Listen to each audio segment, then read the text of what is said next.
বাংলাদেশ বেতার, রাজশাহী। এক্ষুনি শুনতে পাবেন স্থানীয় বাংলা সংবাদ।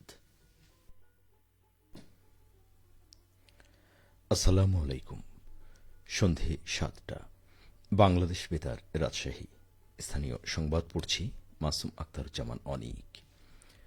রাজশাহী প্রকৌশল ও প্রযুক্তি বিশ্ববিদ্যালয় রুয়েটের উদ্যোগে আজ বিশ্ব মেধা সম্পদ দিবস উপলক্ষে এক বর্ণাঢ্য র্যালি ও আলোচনা সভার আয়োজন করা হয়।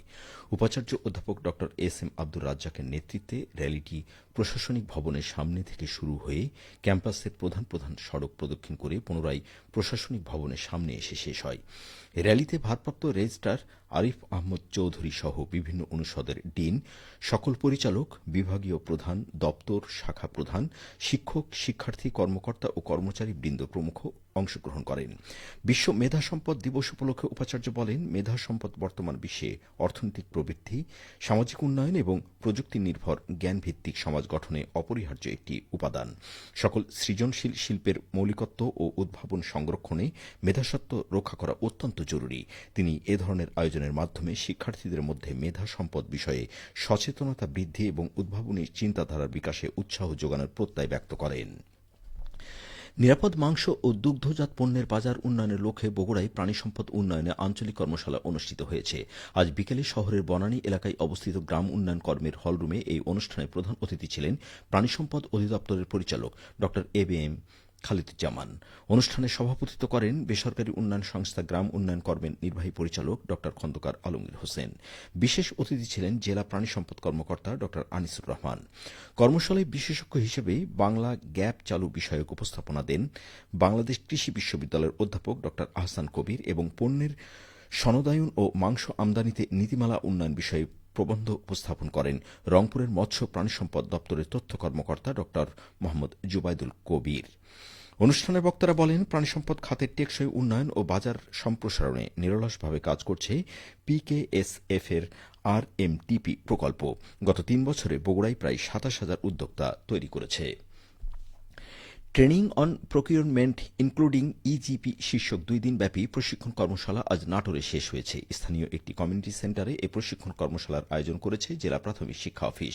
আজ প্রশিক্ষণের সমাপনী দিনে রিসার্চ পার্সন হিসাবে সেশন পরিচালনা করেন প্রাথমিক শিক্ষা অধিদপ্তরের অতিরিক্ত মহাপরিচালক মোহাম্মদ আতিকুর রহমান, পরিচালক প্রকিউরমেন্ট মোহাম্মদ হামিদুল হক এবং রাজশাহী বিভাগীয় উপপরিচালক মোহাম্মদ সানাউল্লাহ। জেলা প্রাথমিক শিক্ষা অফিসার মোহাম্মদ গোলাম নবী জানান, প্রশিক্ষণ কর্মশালায় সকল উপজেলা প্রাথমিক শিক্ষা অফিসার, নির্বাচিত সহকারী প্রাথমিক শিক্ষা অফিসার, পিটিআই সুপার এবং উপজেলা রিসোর্স সেন্টারের প্রশিক্ষক বৃন্দ অংশগ্রহণ করছেন। প্রাথমিক শিক্ষা অবকাঠামো উন্নয়ন, আসবাবপত্র সংগ্রহ সহ সকল উন্নয়ন কাজে টেন্ডার প্রচলিত পদ্ধতির পরিবর্তে ইজিপিতে সম্পন্ন করতে এ প্রশিক্ষণ কর্মশালা সহায়ক ভূমিকা পালন করবে। ফলে কাজের গতিশীলতা এবং স্বচ্ছতা নিশ্চিত করা সম্ভব হবে। রাজশাহী কলেজ রোভার স্কাউটের বার্ষিক তাঁবু বাস বা দীক্ষা ক্যাম্প সম্পন্ন হয়েছে। ৩ দিনব্যাপী ক্যাম্পে ১৯ জন রোভার ও ১২ জন গার্ল ইন রোভার দীক্ষা গ্রহণ করেন। আজ রাষ্ট্রবিজ্ঞান ভবনের সামনের মাঠে আনুষ্ঠানিকভাবে দীক্ষা প্রদানের মাধ্যমে কর্মসূচি সমাপ্ত ঘোষণা করা হয়।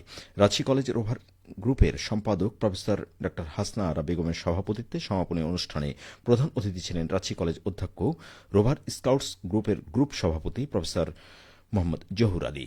এ সময় উপস্থিত ছিলেন রাজশাহী কলেজ শিক্ষক পরিষদের সম্পাদক প্রফেসর ড Mohammad Sirajuddin, Rajshahi college rover scouts RSL এবং বিভাগীয় রোভার স্কাউটস নেতা ড Mohammad Zahirul Islam, college rover scouts RSL ও রাজশাহী জেলা রোভারের কোষাধ্যক্ষ তরিকুল ইসলাম আনসারী ও কলেজ রোভার স্কাউট আরএসএল ড মুসাম্মদ ফাহমিদা আক্তার কুস্তরী। অল্প খরচে লাভ বেশি হওয়ায় পাবনার ঈশ্বরদীর চরাঞ্চল সহ উপজেলার বিভিন্ন এলাকায় ভুট্টা চাষ দিন দিন বাড়ছে। উচ্চ ফলনশীল জাত আধুনিক পদ্ধতিতে চাষাবাদ এবং আবহাওয়া অনুকূলে থাকায় এই উপজেলায় ভুট্টার বাম্পার ফলন হয়েছে। উপজেলা কৃষি অফিস সূত্রে জানা গেছে, উপজেলায় এবার ভুট্টা চাষের লক্ষ্যমাত্রা ছিল ২৭০ হেক্টর। লক্ষ্যমাত্রা অতিক্রম করে অর্জিত হয়েছে ৩০০ হেক্টর জমি। এর থেকে উৎপাদন হবে ৩,৩০০ মেট্রিক টন ভুট্টা। উপজেলা কৃষি অফিসের অতিরিক্ত কৃষি সম্প্রসারণ কর্মকর্তা কৃষিবিদ প্রহ্লাদ কুমার কুণ্ড জানান, অন্যান্য ফসলের তুলনায় ভুট্টা চাষে লাভ বেশি, আবার বাজারেও ভুট্টার চাহিদা বেশি।